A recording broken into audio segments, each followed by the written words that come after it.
플루타르크 영웅전. 그 후 그는 그의 정적을 공공연히 공격하는 것을 삼갔으나 그 주모자만은 색출하여 지방으로 쫓아 지방간직에 앉혔다. 이러한 방법으로 그는 그들 중 대다수의 탐욕과 부정을 억제하는 수단으로 삼았다. 그리고 그들이 무리임하여 또다시 문제를 일으켰을 경우 다시 본국으로 소환하여 잘 돌봐줬다.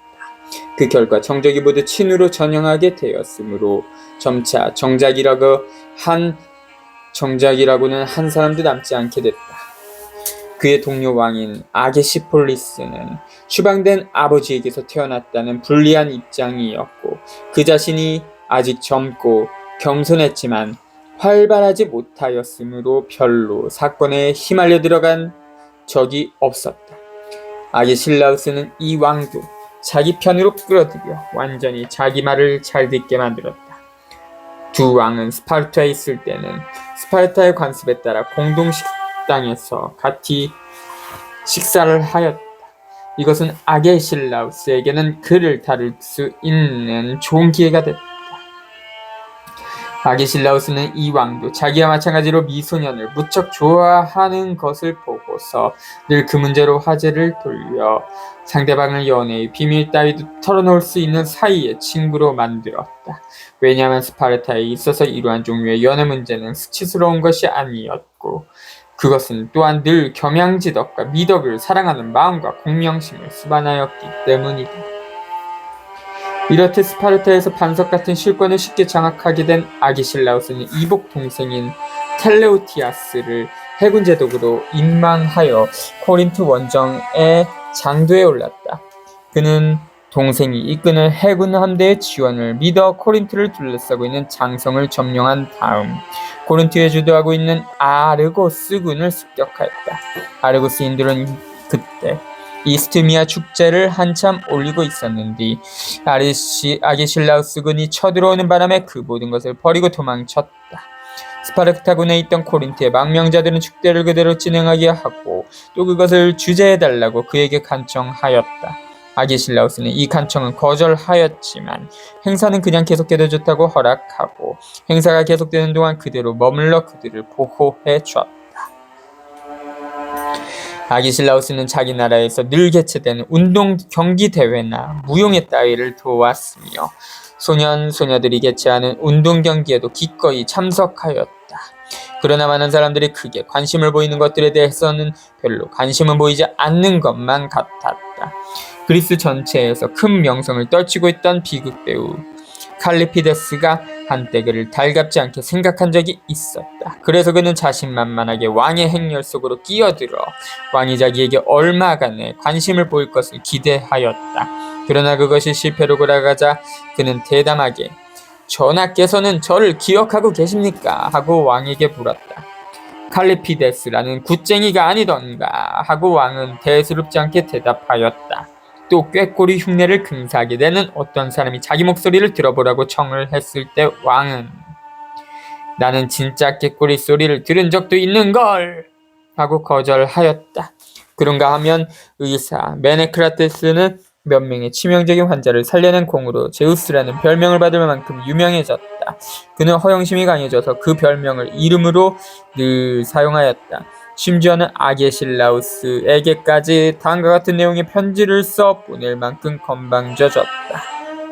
제우스 메네크라테스가 아게실라우스 왕에게 인사를 드립니다. 이에 대하여 왕은 다음과 같은 답장을 보냈다. 짐은 그대에게 바라노라. 건강과 건전한 정신을. 아게실라우스가 헤라 신전을 점령하고 코린트의 영지에 주둔해 있는 동안 그의 병사들이 포로와 약탈품을 끌어가고 있는 것을 구경하고 있노라니까 테베스에서 사절단이 와서 휴전을 요청하였다. 그는 테베스를 몹시 미워하여 이때야말로 그들에게 복수할 좋은 기회라고 생각하고서 그 요청을 받아들이면서도 겉으로는 그들을 보지도 않고 또 그들의 말을 걸어도 못 들은 채 하였다. 그러나 그의 콧대를 부러뜨리기라도 하려는 듯이 테베스의 사절단이 채 물러가기도 전에 이피크라테스에 의하여 스파르타의 일개 4단이 전멸되었다는 소식이 날아왔다. 그것은 단연간 그들이 겪은 패전 중 최악의 패전이었다. 완전히 무장한 스파르타의 정예부대 병력이 제대로 무장도 갖추지 못한 족의 고용병들에게 참패를 당하였기 때문이다. 이 소식을 듣고 아게실라우스는 자리에서 펄쩍 뛰어 일어나 즉각 그들을 구하러 달려갔으나 이때는 이미 늦어 소용이 없었다. 그러므로 그는 헤라 신전으로 돌아와 테베스에서 온 사절단을 불러 제안을 들어보자고 하였다. 그러자 이번에는 사절단이 아게실라우스에게서 받은 모욕에 안갚음할 혹이라고 생각하고서 휴전의 말은 이런 방구도 꺼내지 않고 그냥 코린트로 돌아가겠다는 의사만 밝혔다. 이 말에 노발대발한 아게실라우스는 그들에게 경멸조로 말하였다. 만일 당신들이 가서 당신들의 우방이 이겼다고 좋아하는 것을 구경하고 싶다면 내일 그것을 보여드리겠소이다. 다음날 아침 아게실라우스는 사절단을 데리고 코린트의 전 영토를 약탈하면서 성문 앞까지 바싹 진격해 갔다. 거기서 진을 치고 사절단에게 코린트군이 겁을 잔뜩 먹고는 감이 나와서 자기들을 공격하지 못하는 모습을 보여준 다음 그들을 시내로 들여보냈다. 그런 다음 거의 섬멸되다시피 한 패잔병을 모아가지고 본국을 향하여 떠났다. 날마다 해가 뜨기 전에 진지를 떠나 행군하고 밤이 되면 야영하였다. 아르카디아군이 이미 당한 패전에 분풀이를 하려고 노리고 있는 기회를 적에게 주지 않기 위해서였다. 이 일이 있은 후 아게실라우스는 아카이아군의 요청에 의하여 그들과 함께 아카르나니아로 진격하여 많은 전리품을 거두었고 아카르나니아 군과 싸워 이겼다. 아카이아인들은 아게실라우스를 설득하여 아카르나니아인들이 곡식의 씨를 뿌리지 못하도록 그해 겨울을 그곳에 주둔하라고 일렀다. 그러나 그의 의견은 이와는 정반대였다. 땅을 묵히고 있을 때에는 별로 두려운 것이 없고 오히려 들의 오곡이 자라고 있을 다음에 여름에는 그것을 잃을까봐 두려워 전쟁을 하고 싶어하지 않을 것이라고 주장하였다. 과연 그 말이 옳았다. 다음에 여름 아카이아군이 또다시 원정을 시작하자 아카르나니아군은 그 즉시로 휴전을 제의해 왔다. 페르시아의 군을 거는 코논 장군과 파르나바주스 장군은 바다의 왕자가 되어 라코니아의 해안을 종횡무진으로 약탈하였다. 뿐만 아니라 파르나바주스의 재정원조로 아테네의 성곽을 다시 쌓았다. 이것을 본 스파르타는 페르시아의 왕과 휴전을 맺는 것이 좋을 일이라고 생각했다. 그 협정을 달성하기 위하여 스파르타는 안탈키다스를 야비하고도 사악한 술책을 써서 아시아에 사는 그리스인들을 적에게 넘겨준 티리바주스에게로 보냈다. 이 아시아에 있는 그리스인들을 돕기 위하여 일찍이 아게실라우스도 원정군을 이끌고 온 적이 있었다. 안탈키다스는 아게실라우스의 최대 정적이었고 전쟁을 계속하면 확실히 아게실라우스의 권력과 명성이 커질 것을 뻔한 노릇이었다. 따라서 어떠한 조건으로라도 휴전을 맺어야만 하였던 안탈키사스에 의하여 모든 것이 이루어졌기 때문에 아게실라우스에게는 별로 아무것도 수치스러울 것이 없었다. 그러나 언젠가 한때 스파르타인이 모두 페르시아인이 되어간다고 비난하였을 때 그는 이렇게 대답했다. 천만의 페르시아인이 스파르타인이 되어가고 있는 것이요. 그리고 그리스의 여러 나라들이 휴전 협정에 소극적인 태도를 보이자 페르시아 왕의 조건을 그리스의 여러 나라들이 받아들이지 않는다면 전쟁을 해서라도 그것을 관철시키겠다고 위협하였다. 그의 최대 목적이 테베스를 약화시키는 데 있었기 때문이다. 그도 그럴 것이 휴전 조항의 하나는 테베스가 보이오티아에게 독립을 허용해야 한다는 것으로 되어 있었던 것이다. 그 결과는 테베스는 상당히 국력이 약화됐다.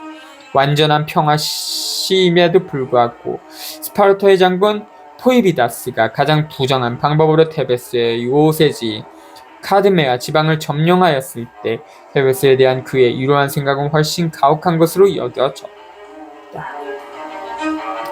이 일은 그리스 전체의 분격을 샀을 뿐 아니라 스파르타도 달갑지 않게 생각하고 있었다. 특히 아게실라우스의 정적들이 이 사건의 진상을 요구하며 누구의 지시로 이루어진 것이냐고 따졌을 때 의혹은 아게실라우스에게 쏠렸다. 그러자 아게실라우스는 자기는 포이비다스를 지지한다고 단호히 대답하였다. 그리고 문제는 그 행동이 스파르타에 이익이 되느냐 하는 효율성의 문제가 주로 고려되어야 한다고 하였다. 그것이 국익에 도움이 된다면 왕명의 유보는 문제가 되지 않는다고 엄명하였다. 이 점은 그에게 두드러지게 나타났다. 그는 늘 자기는 정의를 지키는 사람이며 정의가 없는 용기는 쓸모없는 것이라고 하였다. 세상 사람이 모두 정의로우면 용기는 필요 없으며 정의야말로 모든 도의 중에서 가장 중요한 것이라고 주장하였다. 누군가가 그에게 페르시아의 대왕도 정의를 가지고 있을 것이라고 말하였을 때 그는 이렇게 대답하였다. 그가 나만큼 정의롭지 못하다면 어찌 그를 나보다 위대하다고 하겠느냐. 왕을 위대하다고 보는 척도는 힘이 아니라 정의라는 것을 갈파한 명언이다. 이렇듯 휴전이 맺어준 후에 페르시아 왕이 그에게 서한을 보내어 사적으로도 친밀히 지내자고 제의하였을 때 그는 이제 이를 거절하였다. 나라끼리 친하면 그것으로 족하지 구태여 사적으로 친할 필요가 어디 있느냐고 말했다. 그러나 그는 말은 이렇게 하면서도 실제 행동에 있어서는 자기의 주의를 지키지 못하였다. 때로는 야심에 몰리고 때로는 사적인 울분에 몰려 불의를 저지르게 되는 때도 있었다. 위에서 말한 테베스인들의 경우에 있어 특히 그는 포이비다스를 구해줬을 뿐만 아니라 스파르타 국민들을 설득하여 그의 가오를 자기들의 가오라고 하였다. 그리고 카드메아의 요새를 그대로 두고 그 안에다 수배들을 설치하여 포이비다스와 내통하여 카드메아를 공략해 한 아르키아스와 레온티다스를 그 요새의 수비대장으로 임명하였다. 이 사실은 포이비아드스가 한 것은 아게실라우스의 명령에 의한 것이라는 강한 유혹을 유발하였다. 그리고 사태의 진정은 이 의혹을 더욱 짙게 하였다. 테베스인들이 수비대 병사들을 내쫓고 자기들의 자유를 주장하였을 때 아게실라우스는 그들이야말로 아르키아스와 레온티다스를 죽인 장본인이라며 그 죄가를 물어 그들에게 전쟁을 선포하였다. 이 두 사람은 명색은 테베스의 수호자였지만 실은 독재자들이었던 것이다. 아게실라우스는 이미 고인이 된 아게시폴리스를 대신하여 그의 동료왕이 되어 있는 클레온 브루투스에게 그 일을 맡겨 보요티아를 공격하게 하였다. 아게실라우스는 늙었다는 이유로 자신이 출정하기를 꺼려하였다. 그도 그럴 것이 무기를 잡은 지 이미 40년이 지났고 그 결과 법으로도 군 복무가 면제되어 있었기 때문이다. 그러나 진짜 이유는 평민파인 플리아시아 인들을 지지하여 최근까지 독재에 항거하여 왔던 그가 이제는 변신하여 독재를 지지하고 테베스인들과 싸운다는 것은 수치스러운 일이라고 생각됐기 때문이다. 아게실라우스를 반대하는 도당에 속해있는 스파르타의 스포드리아스라는 자가 테스피아이 시 총독으로 있었다. 그는 지혜보다는 자신이 앞서는 패단이 있었지만 기질이 대담하고 진취적인 데가 있는 인물이었다. 포이비다스의 일단의 행동이 그를 자극하였으며 카드메아의 점령이 포이비다스를 유명하게 만들 것 못지않게 자기를 유명하게 만들 수 있는 그 어떤 일을 해보고자 하는 야심에 불탔다. 이리하여 그는 피라이오스를 점령하고 헤로를 차단하여 아테네를 고립시킨다면 보다 더 큰 명예를 얻게 될 것이라고 생각했다. 이 생각은 보이오티아의 두 명장 펠로피다스와 멜론이 그를 부추겨서 꾸민 거사였다고도 한다. 이 두 장군은 남들의 눈을 피해 몰래 그에게 사람들을 보내어 자기들도 스파르타를 지지하는 도당이라고 지칭하고는 스포드리아스를 몹시 칭찬하며 그에게 아첨했다. 그만이 이 세상에서 이런 쾌사를 이루기에 가장 알맞은 적임자라고 입술이 마르도록 칭찬했다. 이렇듯 자극을 받아 용기를 얻은 스포드리아스는 카드메아의 요새를 점령할 때 단행하였던 건 못지않은 비열하고도 위험한 작전을 즉각 단행했다. 그러나 그 결과는 신통치가 않았다. 그가 트리아시아 평야를 벗어나기 전에 그만 날이 밝아 밤중에 피라이오스를 야습하여 점령하려던 계획이 숲으로 돌아가고 말았기 때문이다. 설상가상으로 번덩이 트는 것과 동시에 엘레우시스의 신전에서 번뜩거리는 이상한 불빛을 보고서 병사들은 겁을 먹었다고 한다. 그 자신도 밤의 이점을 이용할 수 없다는 것을 깨닫자 무모한 작전을 속행시킬 만한 용기도 잃게 되어 그 지방 일대를 약탈한 다음 수치스러운 모습으로 테스피아이로 돌아왔다. 이 사건으로 사절단이 아테네에서 스파르타로 파견되어 휴전협정을 위반한 죄를 문책하기로 하였다.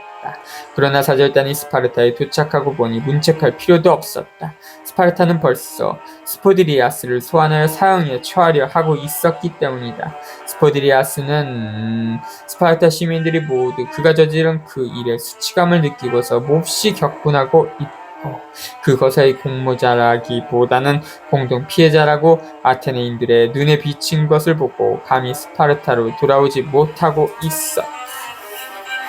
스포드리아스에게는 아주 잘생긴 클레오니무스라는 아들이 하나 있었는데 아이실레우스의 아들 아르키다무스가 그를 몹시 사랑하고 있었다. 아르키다무스는 몹시도 좋아하는 친구의 아버지 일이 몹시 걱정되어 돕고 싶었지만 스포드리아스는 아기실레우스의 강력한 정적의 하나였으므로 감히 그를 돕겠다고 말하지 못하고 있었다. 클레오니무스도 아게실라우스가 아버지의 정적 가운데서도 가장 무서운 적이라는 것을 잘 알고 있었다. 그렇지만 클레오니우스가 인물로 아버지에 관하여 호소해 왔으므로 아르키다무스는 2-3일 동안 마음속으로 종종 앓으며 아버지를 따라다닐 뿐 차마 그 얘기를 아버지에게 꺼내지 못했다. 그러다가 마침내 선고일이 다가오자 그는 아버지에게 클레오니무스가 자기 아버지를 위하여 중재에 나서달라고 간청하였다는 이야기를 꺼내었다. 아게실라우스는 자기 아들이 그 소년을 사랑하고 있다는 것을 잘 알고 있었지만 클레오니무스가 아주 어렸을 적부터 벌써 장래가 촉망되는 소년이라는 것을 보였으므로 그것을 말리지는 않았었다. 그리하여 아기실라우스는 아들에게 어떻게 하는 것이 가장 적절하고 명예스러운 일인가를 잘 생각해 보겠다고 냉담하게 대답하고는 그대로 돌려보냈다. 아르키다무스는 성공을 거두지 못한 데 수치감을 느끼고는 하루에도 몇 번씩 만나보던 클레오니무스를 차마 만나볼 면목이 없었다. 이 말을 들은 스포드리아스의 측근들은 이제는 일의 상황이 더욱 나빠졌다고 생각했다. 마침 그때 아게실라우스의 측근 중 하나인 에티모클레스가 와서 왕의 심증을 그들에게 털어놨다. 왕은 그 사실을 가장 못마땅하게 생각하고는 있지만 그때 나라로서는 스포드리아스야말로 가장 필요로 하는 용감한 인물로 생각하더라고 말하였다. 아게실라우스는 아들의 소원을 들어주려는 생각에서 정의로운 일에 관하여 이런 식으로 자기의 의사를 늘 전달하곤 하였다. 이것으로써 클레오니무스는 아르키다무스가 자기를 위하여 진정으로 헌신하였다는 사실을 알게 되었고 에티모클레스도 단연 용기를 내어 스포드리아스의 변호에 나섰다. 아게실라우스가 자기 아이들을 무척 좋아하였다는 것은 사실이다. 아이들이 아직 어렸을 때 그는 늘 아이들에게 목마를 만들어주고 아이들과 함께 그것을 타고 놀았다는 이야기가 전해지고 있다. 그런 사이에 스포드리아스가 무죄로 석방되자 아테네인들은 이 처사에 격분하여 무기를 들었다. 아게실라우스는 아들의 간청에 못 이겨 자진하여 부의를 저질렀고 보잘것없는 몇 사람이 저지른 죄의 대가를 국가로 하여금 톡톡히 받게 하였으므로 스파르타 국민과 함께 망신을 당하는 결과가 됐다. 그 몇 사람이 저지른 가장 정의에 역행되는 행동은 그리스의 평화를 파괴하고야 말았다. 그의 동료 왕 크레온브로토스가 테베스 전쟁을 별로 달갑게 생각하고 있지 않다는 것을 알았다. 그러므로 지난번에 나이를 핑계로 군복무를 면제받은 특권 때문에 이제는 할 수 없이 혼자서 군을 이끌고 보이오티어로 진격했다. 때로는 이기고 때로는 지고 이렇듯 일진일퇴를 거듭하다가 마침내 부상을 당하고 싸움터를 물러날 때 안탈키다스가 그것을 보고 싸울 때 테베스군에게 준 교훈의 대가를 이번에는 그들로부터 톡톡히 받게 되었구려 하였다. 실로 테베스군은 스파르타군의 거듭되는 침공을 받고 그것을 격퇴하기 위하여 때로는 훈련을 쌓아왔다. 그리하여 이제 그 군사력은 과거의 어느 때보다도 막강하게 되어 있었다. 과거에 리크르고스가 그의 유명한 법령 레트라를 개정할 때 스파르타가 같은 나라와 자주 전쟁하지 못한다는 조항을 법령 속에 넣은 것은 적이 똑같은 나라와 자주 싸우게 되면 적에게 전술을 가르쳐주는 결과가 되기 때문에 그것을 막기 위하여 그렇게 한 것이었다. 18.